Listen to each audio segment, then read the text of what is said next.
Jesus finally reveals that he is in fact going to die. He's going to suffer at the hands of the priests and the Gentiles and all the people that hate him, and he is going to die. And eventually, the disciples are going to rule and reign with him as judges over Israel, which causes his disciples to immediately get in a giant argument about who's the best. Today, we're looking at Matthew chapter 19 and Mark chapter 10. They both track very closely. There's a lot here, but there is a great debate about who is the best, and I can't wait to figure it out. Well, chapter 19 in Matthew, it has a lot of the same stories as Mark 10. However, it doesn't include that part quite yet. So we'll see that in chapter 20, the part about the disciples wanting to be the favorite again. But what's interesting, before we even get into that, just to note, because I think there's it's always interesting to see the commonality between the two. There is talk of divorce, as well as Jesus inviting the children to come to him again. And then also significant conversation about being rich and entering the kingdom of heaven. Yeah. So those are three things that I saw across the board, common things. And actually that is the only thing that Matthew has in it in chapter 19. However, it is also repeated in Mark 10. But as far as Matthew, that's all that's there. Let's take those from the top. The first discussion about divorce is interesting because It's all a trick. I see the Pharisees making an argument that still gets made today. So the Pharisees are trying to catch Jesus. They already know that divorce is wrong and it's never what God intended. Right. Spoiler alert, that hasn't changed. Divorce is still wrong. It's never what God has intended. But they try to catch Jesus in the fact that, well, the Bible does say that you can write a certificate of divorce. So why is that in there if you're not supposed to do it? Which people still do this today, and the Pharisees were doing it then. And Jesus' response is, it's all because you have hard hearts. It's because you don't want to listen to God. You don't want to be obedient to God. And because of that, we need a law for people who are lawbreakers to receive punishment, to ensure that even those who are hard-hearted still live according to some kind of law. So I think it's interesting that the Pharisees are trying to catch Jesus in something that people still try to catch Jesus in today. It does seem a little odd. I mean, I will fall a little bit onto that side of why is that even allowed? Why is it permissible through... Well, I guess there were certain standards, if this is happening, then divorce is acceptable. It's actually a great case for a divine moral law, which is what our laws today are based on, which is why it gets complicated when we try to pull out the divine and the moral. That's why the law falls apart. So all laws are based on the fact that there is a measurable good, and we should strive toward that measurable good. And so here God is saying divorce is wrong. You should stay married. It's actually in Genesis chapter 3 or maybe chapter 2. Where he talks about the two shall become one flesh, and you can't split one flesh. So that's pretty significant. Without killing it. Yeah, exactly. Yikes. So that is brought up. We see this testing again of Jesus. And honestly, he's God, so he handles himself very well. But I just feel under that pressure... I don't know, I would have fallen apart, just constantly just being nagged at about, you have to, I don't know, watch every word, but obviously Jesus is God. He knows what's up. This is no problem for him.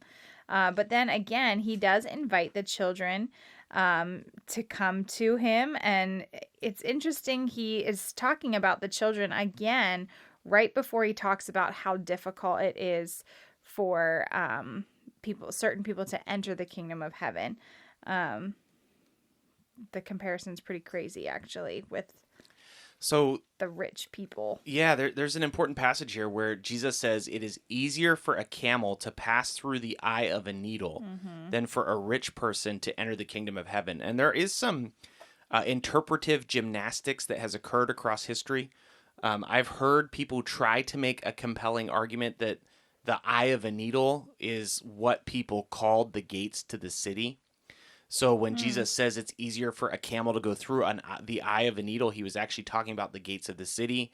And it's actually not that hard for a camel to go through the gate of the city. The camel just has to kneel down and humble himself to get through it.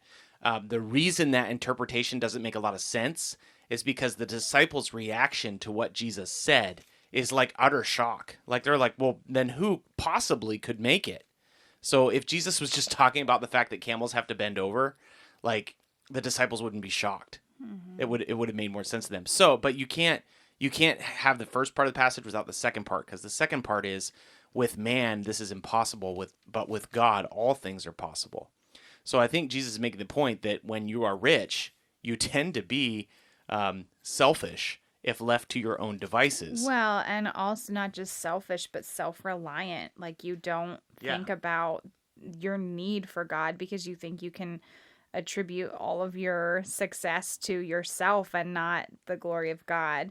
And I think that is like that crazy contrast. Our study Bible actually even mentions it, that it says the general attributes of the rich are the opposite of those of a child. So it's very interesting that he makes that comparison. But it is important to call out that Jesus has already illustrated that wealthy people use their wealth differently when they are honoring God, when they are believers. And so this is not a bash against wealthy believers. Believers fall into that category of with God. So people who are wealthy with God can accomplish many things, and indeed can enter the kingdom of heaven. So if you try to do it by yourself, you can't do it. If you try to do it with God, it's very possible. So then we come into Mark chapter 10, because at this point, most of Matthew has been, it has been completely summed up with what we've discussed already. And we get to the part that you were mentioning at the beginning of the episode about the disciples making their requests to Jesus of the standings that they can have. I think always you need to read all these gospels together. It is very helpful, but it is uniquely helpful in this story because Mark talks pretty exclusively about, I think it's James and John, wanting like a specific spot, but Mark doesn't talk about what Matthew does, in that Jesus had said that they would sit on 12 thrones and judge the 12 tribes. So knowing what Jesus teaches in Matthew gives a little bit more context to what's happening in Mark. So we can assume that James and John heard Jesus talking about the thrones, which is what caused James and John to kind of sneak up to Jesus and say, hey, could our thrones be closer in more authoritative positions? Yikes. And it's funny that Jesus is literally telling the disciples that he's gonna die, and their response is to figure out who can be powerful.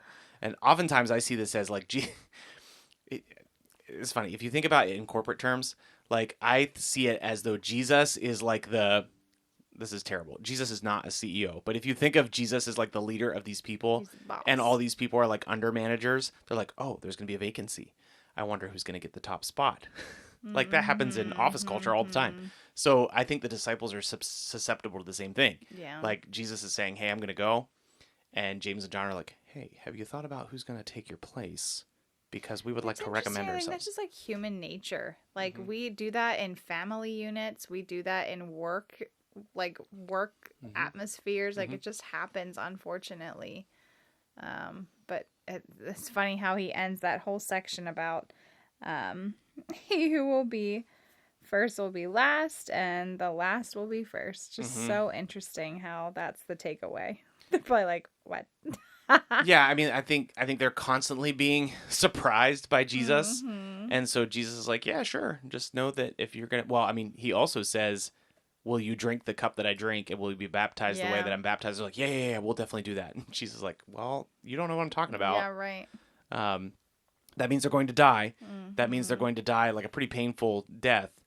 And they're just like gleefully like, oh, yeah, sure. But could you imagine if Jesus had answered any other way? Like, he is such a like great example of humility and putting other people before yourself. Yep. That like his answer to that question was like, hey, if you want to be first, then let others go before you. Just be last. Yeah, isn't that like it's so crazy, backwards? But what can you imagine him giving any other example to us? Well, imagine if he just said yes. Yeah, go for it. Or it's all about you. Imagine if he said, well, I've had my eye on Peter. Yeah, I did do that whole thing where I said he would be the stone. yeah, it's true. And you can do that with many of Jesus' stories. Like, just look at it as like, what if he would have responded this way, and how different would our theology and understanding of God be? So if you want to be last, be first. if you want to be first, be last. I don't know if that's where you wanted to go. It works either way, but I it think does work either way. Usually it's more important to put one before the other. Depends on which one goes first and which one goes last. So as far as your part, I think Jesus is talking about extreme humility. I think the early church was known for extreme humility. I think sort of unique. Like, one of the things we've lost is the early church had an extreme impact on culture and humanity because they so willingly gave their lives all the time. And we have moved away from that. Like, a lot of Christianity today is about massing up power and authority. And well, I was just going to add to that. Our culture today tells you need to make sure you're taking care of you first. Worry about you first, and then everything else. And that is like explicitly backwards to what Jesus talks about. It is. So living in a world that encourages you to put yourself first, and being a Christian or a Christ follower is like, no, we got to be the difference. Probably a really great test for if you're hearing like a secular humanist sermon, like clothed in Christianity, is if you hear that thing about when you're on a plane, you have to put your oxygen on first. Like, that's not what Jesus teaches. Jesus teaches if you want to be first, you should be last. And so the whole like, make sure you care for you first is very selfish. And doesn't seem to be what Jesus teaches, I don't think, ever. So maybe in the lens of self-seeking things. Yeah. Don't ever want to go backwards with the plank yeah, in your own eye. I guess you can take it extreme directions, but it does get my attention sometimes, where it's like, that doesn't seem like what Jesus taught. Where it's like, you take care of you, and then eventually you can get around to serving Jesus. Like, no, that sounds like literally all the bad guys in every parable that's told by Jesus. So anyway, we'll be back again tomorrow. We'll see you then. Thanks so much for listening to God's Plan, Your Part. If anything stuck out to you, if you have any questions, or if you'd like to receive a Bible, you can email us at godsplanyourpart@gmail.com. Also, if you're enjoying the podcast, please consider supporting us through the link in our description. We love that you're on this journey with us, and we hope you have a great day. See you tomorrow.